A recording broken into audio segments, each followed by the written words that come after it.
Hello everyone. सबसे पहले तो ये वीडियो आप सबके लिए बहुत ज्यादा इंपॉर्टेंट है बिकॉज इस वीडियो में हम लोग डिटेल चर्चा करने वाले हैं कि क्या होता है रिव्यू रीचेक, क्या होता है एफएसआई और इसको अप्लाई कैसे करना है। अगर आपको किसी भी पेपर का रिव्यू रीचेक या एफएसआई करवाना है तो इसको आप अप्लाई किस तरीके से कर सकते हो। तो पूरा का पूरा प्रोसेस हम आपको आज इस पर्टिकुलर वीडियो में बताएंगे, बहुत सारे डाउट्स भी सॉल्व करेंगे। ये वीडियो को एंड तक देखना, ए टू जेड आप लोगों को प्रोसेस बताएंगे कि किस तरीके से रिव्यू रीचेक किया जाएगा पेपर्स का। ठीक है, तो सबसे पहले आप लोगों को बता दे कि अगर आप लोग सेमेस्टर 4 रिजल्ट से नाखुश हो, अनसेटिस्फाइड हो, अगर आपको लगता है कि कलकत्ता यूनिवर्सिटी ने आपके साथ बहुत ज्यादा गलत किया है, आप पास हो रहे हो लेकिन फिर भी आप फेल हो गए, अगर आप अपने सेमेस्टर 4 रिजल्ट से अनसेटिस्फाइड हो, अगर आपको कलकत्ता यूनिवर्सिटी ने 1 मार्क्स 2 मार्क्स 3 मार्क्स या 5 मार्क्स से फेल कर दिया दोस्तों, तो फिर डेफिनेटली आपको रिव्यू रीचेक पे डालना चाहिए या फिर एफएसआई पे डालना चाहिए। तो सबसे पहले बात करते हैं हम लोग कि रिव्यू रीचेक का फॉर्म कब तक सबमिशन होगा। 16 तारीख से लेके 22 तारीख तक रिव्यू रीचेक का जो फॉर्म है वो सबमिट कर देना, ऐसा कलकत्ता यूनिवर्सिटी बोलती है कि अगर आपको रिव्यू रीचेक या फिर एफएसआई करवाना है तो 16 तारीख से लेके 22 तारीख तक ही आपके पास डेट है। क्या क्या प्रोसेस रहेगा, क्या क्या नहीं रहेगा, एक वन बाय वन मैं क्लियर करता जा रहा हूं। सबसे पहले भैया बताइए रिव्यू रीचेक और एफएसआई का डिफरेंस क्या है। रिव्यू रीचेक में सबसे पहले बात करते हैं, अगर रिव्यू रीचेक में सिर्फ आपका 110 रुपए लगता है। अगर आप एफएसआई करवाने जाओगे तो आपको 500 रुपए लगेगा। तो आप लोग पूछोगे क्या क्या हम लोग दोनों करवा सकते हैं? जी भैया बिल्कुल, आप दोनों करवा सकते हो। आप रिव्यू रीचेक और एफएसआई दोनों ही करवा सकते हो, आपके पास पैसा है करवाओ। फर्क क्या है? रिव्यू रीचेक में क्या होगा, रिव्यू रीचेक में वो पेपर, जो पेपर में आपको फेल घोषित किया गया, वो पेपर किसी दूसरे चेकर से चेक कराया जाएगा, किसी दूसरे पेपर चेकर से चेक कराया जाएगा। उसमें आपका मार्क्स कम भी सकता है और बढ़ भी सकता है।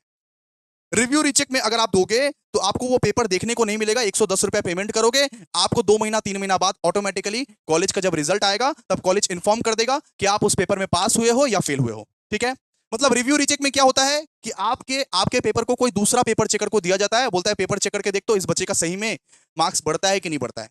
ठीक है, एफएसआई का बात करते हैं। एफएसआई में क्या होता है कि आपको आंसर स्क्रिप्ट आपके कॉलेजेस से मिल जाएंगे, कॉलेजेस से जाके आंसर स्क्रिप्ट आप कलेक्ट कर सकते हो, अपने अपने आंसर स्क्रिप्ट खुद देख सकते हो कि कहां कहां मिस्टेक हुआ है, कहां कहां मिस्टेक हुआ है मेरे से। तो एफएसआई में आप लोगों को 500 रुपए लग जाएंगे और रिव्यू रीचेक अगर करोगे तो उसका 110 रुपया लगेगा आपको। ठीक है, और भी अगर कुछ डाउट्स हो तो सब डाउट्स हम लोग कमेंट सेक्शन में एड्रेस करेंगे, फटाफट से डाउट्स पूछ लो। और भैया ये बताओ कि रिव्यू रीचेक के लिए अप्लाई कैसे करना है, रिव्यू रीचेक के लिए अप्लाई कैसे करना है। तो अप्लाई करने के लिए कुछ नहीं, सबसे पहले आपको गूगल में जाना है, गूगल में जाके सीयू एग्जाम सीसीएफ आप टाइप करना, सीयू एग्जाम सीसीएफ टाइप करना, और आपको ये वाला फॉर्म मिलेगा। ये वाला फॉर्म, कौन सा फॉर्म? ये वाला फॉर्म मिलेगा आप लोग को। देखिए, एक मिनट, सबसे पहले गूगल में जाके आप लोगों को सीयू एग्जाम टाइप करना है। सीयू एग्जाम टाइप करने से आप लोगों को यूनिवर्सिटी ऑफ कलकत्ता का एक वेबसाइट आएगा, सबसे पहले पहले उसको टैप कर देना। अब टैप करते ही आप अगर सीसीएफ वाले बच्चे हो तो सीसीएफ में सेलेक्ट करोगे, सीबीसीएस वाले बच्चे हो तो सीबीसीएस में सेलेक्ट करोगे। सेलेक्ट किया सीसीएफ में, उसके बाद अगर बीकॉम के हो तो बीकॉम में, अगर बीए बीएससी के हो तो बीए बीएससी में। मैं यहाँ पे बीकॉम में सेलेक्ट कर दे रहा हूँ। ठीक है, आपको रीचेक किस सेमेस्टर के लिए करवाना है, कौन से सेमेस्टर के लिए रिव्यू रीचेक करवाना है आपको? सेमेस्टर 4 के लिए। तो सेमेस्टर 4 पे मैंने यहाँ पे सेलेक्ट कर लिया। देखो यहाँ पे दो ऑप्शन आ रहा है, या तो आप रिव्यू कर सकते हो या तो आप एफएसआई कर सकते हो। अगर आपको दोनों करना है तो पहले पहले रिव्यू कर लेना, अगर आपको दोनों करना है तो पहले पहले आप रिव्यू कर लेना। ठीक है, पहले पहले रिव्यू कर लेना, उसके बाद एफएसआई करना।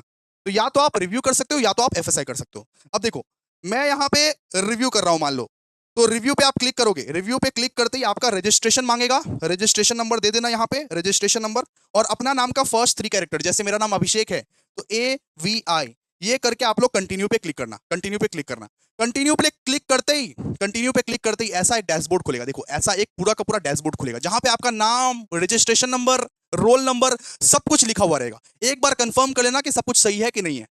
उसके बाद देखो, उसके बाद आपको जिस भी पेपर में, जिस भी पेपर का रिव्यू रीचेक देना रहेगा, जिस भी पेपर का रिव्यू रीचेक देना रहेगा उस पेपर को आप लोग सिलेक्ट कर लेना। जैसे इस बच्चे को फाइनेंशियल अकाउंटिंग का रिव्यू रीचेक देना है तो सिलेक्ट कर दिया। सिलेक्ट करके आप लोग क्या करोगे, उसको सबमिट कर दोगे। ये सबमिट का जो बटन आपको दिख रहा है, सबमिट का बटन, सबमिट का बटन आप टैप करोगे और सबमिट पे क्लिक करते ही कुछ ऐसा आपको दिखेगा, रिव्यू एप्लीकेशन सक्सेसफुली सेव्ड। फिर क्लोज का बटन पे आप टैप करना। क्लोज का बटन पे टैप करने के बाद देखो यहाँ पे एक डाउनलोड का ऑप्शन आएगा, यहाँ पे एक डाउनलोड का ऑप्शन आएगा। उस पीडीएफ को आप डाउनलोड करके रख लेना, उस पीडीएफ को आप पूरा का पूरा डाउनलोड करके रख लेना। और कुछ ये इस तरीके से दिखेगा, आप देख सकते हो, कुछ ये इस तरीके से दिखेगा। ठीक है, और ये पीडीएफ को लेके आप अपने कॉलेज चले जाना, ये पीडीएफ को लेके आप अपने कॉलेज चले जाना, जो भी डॉक्यूमेंट्स कॉलेज बोलेगा वो लेके चले जाना आराम से। और वहां पे फीस आप पेमेंट कर देना, फीस पेमेंट कर देना। फीस पेमेंट करने के बाद आपका रिव्यू रीचेक का डन हो गया। बिल्कुल सेम टू सेम एफएसआई का ऐसा ही प्रोसेस है। अगर आप एफएसआई करना चाहते हो तो एफएसआई भी बिल्कुल ऐसे ही करना, आप लोग कोई दिक्कत नहीं है, एफएसआई भी बिल्कुल ऐसे ही कर सकते हो, ठीक है। तो thank you so much, I hope आप लोगों को वीडियो बहुत अच्छा लगा होगा दोस्तों। और कुछ भी डाउट्स हो, कोई भी डाउट्स हो अगर, तो आप प्लीज कमेंट सेक्शन में पूछो, कमेंट सेक्शन में पूछो। और एफएसआई का जो पेपर आएगा वो आपके कॉलेजेस में ही आएगा, कॉलेजेस में ही 2 महीना के बाद आएगा, रिजल्ट 2 महीने 3 महीने के बाद आता है, रिजल्ट 2-3 महीने के बाद आता है, अनाउंस हो जाता है ऑटोमेटिकली, ठीक है। तो थैंक यू सो मच, और ऐसे ही वीडियोस के लिए बने रहे, थैंक यू।